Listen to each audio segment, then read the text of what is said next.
Big boss Malayalam season 7 ഇന്നത്തെ ലൈവും അതേപോലെ തന്നെ എപ്പിസോഡ് 44 ഒക്കെ കണ്ട ഒരു വ്യക്തി എന്ന നിലയ്ക്ക് എനിക്ക് ചില കാര്യങ്ങൾ പ്രേക്ഷകരോട് പറയാനുണ്ട്. ഇത്രയും തരം താണ ലെവല് നാണംകെട്ട കണ്ടസ്റ്റൻസ് ഒരു സീസണിലും വന്നിട്ടില്ല കേട്ടോ. ശരിക്കും ഞാൻ ഓർത്തോണ്ടത് സീസൺ 6 ഒരു കൂട്ടം നാണംകെട്ട ടീമുകളെ ഇറക്കി ഇത്രയൊരു കളി കളിക്കാനായിട്ട് ബിഗ് ബോസ് ആയിട്ട് ശ്രമിച്ചത്. പക്ഷെ സീസൺ 7 അതിനൊക്കെ മേളിലായിട്ട് വരും. ഓരോ സീസൺ കഴിയും തോറും ഇവരുടെ ക്വാളിറ്റി ഇൻ സെലക്ടിങ് കണ്ടസ്റ്റൻസ് അതിങ്ങനെ താഴോട്ട് പോയിക്കൊണ്ടിരിക്കുന്ന കാഴ്ചയാണ് കാണുന്നത്. ശരിക്കും എപ്പിസോഡിൽ ലൈവും കണ്ടിട്ട് ജീവിതം വെറുത്തുപോയി കേട്ടോ. പെട്ടെന്നുള്ള സഹിക്കത്തില്ല. അമ്മാതിരി അപരാധങ്ങൾ, അമ്മാതിരി വെറുപ്പിക്കൽ സാധനങ്ങളാണ് ഇവര് കാണിച്ചു കൂട്ടുന്നത് ഫുള്ള്. ഒന്നാമത്തെ കാര്യം എന്ന് പറഞ്ഞു കഴിഞ്ഞാൽ ഒരു മര്യാദയൊക്കെ വേണ്ട. ഗെയിം കളിക്കുക എന്ന് പറഞ്ഞാൽ എന്നാ കളിക്കുക എന്ന് പറഞ്ഞാൽ എന്തെങ്കിലുമൊക്കെ ഒരു മിനിമം ഒരു ലോജിക്ക് വേണ്ടേ. ഷാനവാസ് നെവിനെതിരെ പറഞ്ഞ ഒരു ആരോപണം, പിന്നെ അതിനു മുമ്പ് മറ്റേ റെന ആര്യൻ കേസ്, ഇതിനൊക്കെ മുമ്പ് ഒരു 1-2 ദിവസം മുമ്പ് വരെ ഒനിയില് മസ്താനി ലക്ഷ്മി കേസായിരുന്നു. അതിനു മുമ്പ് പുതപ്പിലുള്ള കേസ്. ഈ കേസുകളെ തട്ടി നടക്കാൻ പറ്റാത്തൊരു സീസൺ ആണല്ലോ ഇത് വല്ല മീറ്റു സീസൺ എന്ന് പ്രഖ്യാപിക്കേണ്ട വല്ല സീസൺ ആണെന്ന് തോന്നുന്നു. അമ്മാതിരി അത്രയും കേസുകളാണ് ഈ സീസൺ. ഇനി എന്തൊക്കെ വരാൻ കിടക്കുന്നു എന്ന് ദൈവം തമ്പുരാന് മാത്രം അറിയാം കേട്ടോ. അമ്മാതിരി അത്രയ്ക്ക് അത്രമേൽ നാണംകെട്ട കണ്ടസ്റ്റൻസ് ആണ് ഈ സീസണിൽ വന്നിരിക്കുന്നത്. ഒരു രീതിയിലും യോജിക്കാൻ പറ്റുന്നില്ലെന്നേ ആരും പറയുന്ന കാര്യങ്ങള്. ഇപ്പോ ഷാനവാസ് പറയുന്ന ആ ഒരു കേസാണല്ലോ, ഷാനവാസ് ആണയിട്ട് പറയുന്നുണ്ട് ഞാൻ പറയുന്നത് സത്യമാണ്, ഓക്കെ സത്യമായിരിക്കാം.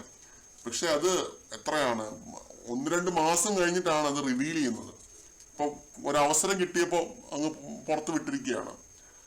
പിന്നെ റെനയുടെ ആ ഒരു കേസ്, റെനെ കരഞ്ഞ് നിലവിളിച്ച് സീൻ ഉണ്ടാക്കുന്നുണ്ട് അവിടെ കിടന്നിട്ട്.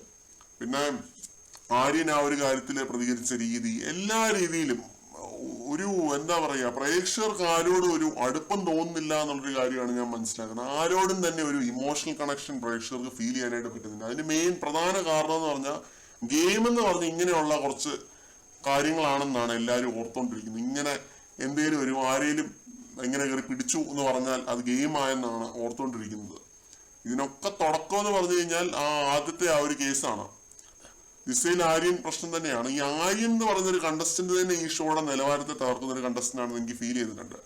ആര്യനെ എത്രയും പെട്ടെന്ന് പുറത്താക്കാൻ പറ്റുന്ന അത്രയും നല്ലതാണ്. കാരണം ആര്യൻ അവിടെ ഒരു രീതിയിൽ ഒരു നിൽക്കാൻ ഡിസേർവിംഗ് ആയിട്ടുള്ള ഒരു കണ്ടസ്റ്റന്റ് ആയിട്ട് തോന്നുന്നില്ല. ഇങ്ങനെയുള്ള ഇപ്പൊ ഈ കുൽസിത കേസ് തന്നെ ഇപ്പൊ 2ാമത്തെ ആരോപണമാണ് ആര്യന് നേരെ വരുന്നത്. ആദ്യത്തെ വലിയ കഴമ്പൊന്നും ഇല്ലായിരുന്നു, പക്ഷെ 2ാമത്തേത് അത് അങ്ങനെയാണ് അത് പുറത്തേക്ക് വന്നിരിക്കുന്നത്. അത് ഔട്ട് വന്നിരിക്കുന്ന ആ രീതിയിലാണ്. അത് ആര്യന് നല്ല പണി തന്നെ കിട്ടിയിരിക്കുന്ന ഒരു സംഭവമാണ്. ആളുകൾ എടുത്തിട്ട് ആഘോഷിക്കുന്നുണ്ട് ആ ഒരു സംഭവം വെച്ചിട്ട്. അപ്പൊ ഇതാണ് എനിക്ക് തോന്നുന്നത് ഈ സീസൺ വെറും ഒരു നാണംകെട്ട സീസൺ ആയിട്ട് ഇങ്ങനെ stooping low day by day താഴോട്ട് പോയിക്കൊണ്ടിരിക്കുന്ന ഒരു കാഴ്ചയാണ് കാണുന്നത്. ഗെയിം വൈസ് അല്ലെങ്കിൽ TRP കൊമേഴ്ഷ്യൽ സക്സസ് ഒന്നും അല്ല ഞാൻ പറയുന്നത്. നമ്മൾ ആസ് എ വ്യൂവർ നമ്മൾ കാണുന്ന സമയത്ത് നമുക്കൊരു കാണാൻ സുഖം തോന്നുന്ന, കാണാൻ ഇഷ്ടം തോന്നുന്ന, ഒരു എന്റർടൈൻമെന്റ് വാല്യൂ തരുന്ന സാധനങ്ങളൊന്നും തന്നെ ഇല്ല. ഈ രീതിയിലുള്ള മയച്ചത്തരവും കുത്സിതത്തരവും മാത്രമേ ഉള്ളൂ ഈ സീസണിന്റെ അകത്ത്. അതാണ് എനിക്ക് തോന്നുന്നത്. ഈ 44 ദിവസമായിട്ടും ഇതൊക്കെയേ ഉള്ളൂ, അല്ലാതെ വേറെ ഒന്നും തന്നെ ഇല്ല. ആ ലെവല് ക്വാളിറ്റി കോണ്ടന്റുകൾ പുറത്തേക്ക് വരുന്നില്ല എന്നാണ് തോന്നുന്നത്. കൂടുതൽ അപ്ഡേറ്റുകളുമായി